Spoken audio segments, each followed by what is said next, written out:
That's right, I'm doing a new challenge, and I'm actually going to be tagging 3 people. You can do 1 or 2 or even 3, but this is one of these ones where you pass it on and see what happens. So first off, 3 facts. I'm going to be tagging Lemon Lightning, Quacky, and Shweebe.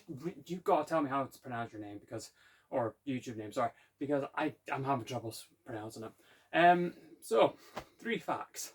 What it is I'm going to tell you 3 facts are known or unknown that are kind of kept to myself, and that let you guys know more about me, and then we pass it on, see what they say, and then they pass it on. But it's a chain letter kind of thing. So we're going to start off with fact number 1.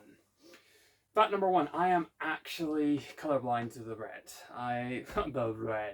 The red. I'm colorblind to reds. It's one of those ones where, yes, it sucks that I'm colorblind to red, but it makes me see the world in a much different view. When people see like the night sky and it's like lit up with all the sunset, and I don't see that. I see greys. I've passed literal road signs where just pure red and the white writing, and I've had to go, and that says what? And it's just because I don't see it. I've always seen it as grey. Like in school, if I cut myself, people are, it's red. I'm like, no, I'm filled with Tipex or toothpaste.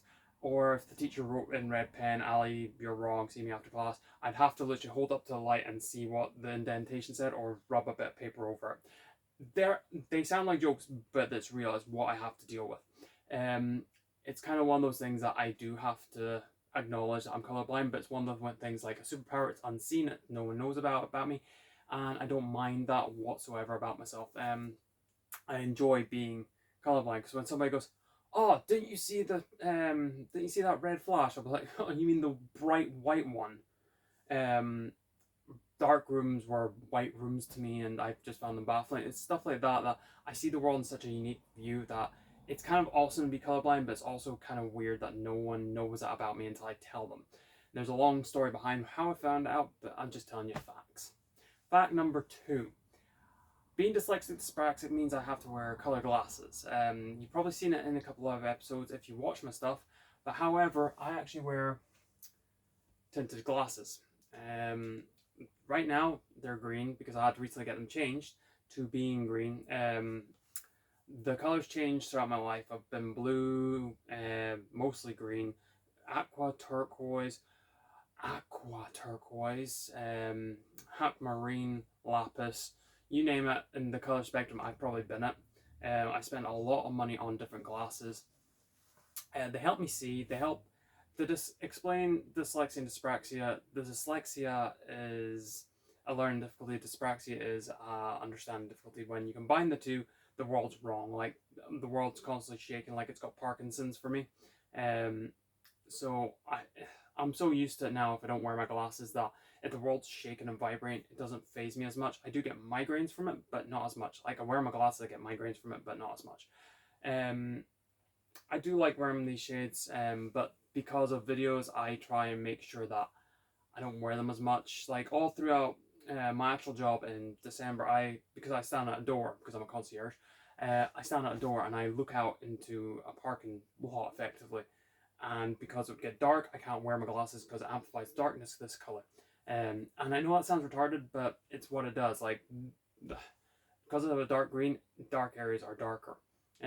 So obviously I was getting migraines with it, so I wasn't wearing it. In videos, you see reflections a lot, and you don't see my eyes and how sincere I am with them, so I don't wear them often. I do tell people I wear contacts, even though sometimes I do, sometimes I don't. But no, overall, these help my dyslexia dyspraxia, which means I don't read right, I don't write right, and I don't learn right. But I do enjoy doing it, being it because I have a unique view. Being colorblind, dyslexic, dyspraxic, I am super colorblind, and it makes my world so much fun. Fact number 3, I actually have 3 middle names. My full name is Alistair Ian Robert Seth Blair. The reason why is Alistair is chosen because of my auntie's first husband. The Ian Robert were my grandpa's, and Seth was meant to be my actual name. Because my parents couldn't decide on either one, I was getting closer, and I came along, and ta-da, they had to actually decide upon my name, and they decided to actually give my full name as Alistair Ian Robert Seth Blair. But because of size of boxes of put your name, initials, and middle names and all that, I just put it down to Ian Robert Alistair Ian Robert Blair. It also doesn't help. My parents have a really cruel sense of humor. Um, because Alistair is not spelled the normal way, it's Alisdair, and I'm condemned to the AIR part of the back end spelling of it. My second name Blair has air at the back end of it, like BLAIR, so I've got air again at the back of it. Finally, my initials spell AIRB if you take out the S, or AIRSB, so I've got air at the start of my initials. My parents have a cruel sense of humor. Um, so even when I got my paychecks as like 16, 17, when you got the old fashioned paychecks, it was Air Blair, and I was like, are you shitting me? So yeah, that's a fun fact that some of my close friends call me Ali, and if they really want to catch my attention, they shout air. So I'm like, oh fuck, I'm in trouble. My wonderful wife to be, she is. If I know I'm in trouble, it depends upon the severity. Depends on how many middle names I get. And if it's my parents, then I know I'm in trouble because they just use my name. Other than that, that's my three facts. I really want to push this on to Lemon, Quacky, and Shweebe and see what three facts they come out with and see who they vote for and then follow this chain and see how far it goes. Thank you very much for watching this. This is quite a short video. I hope you have enjoyed it. Learned 3 interesting new facts about myself. Yeah, check out my stuff. Go look at that stuff and hopefully this gets carried on. Yeah, awesome.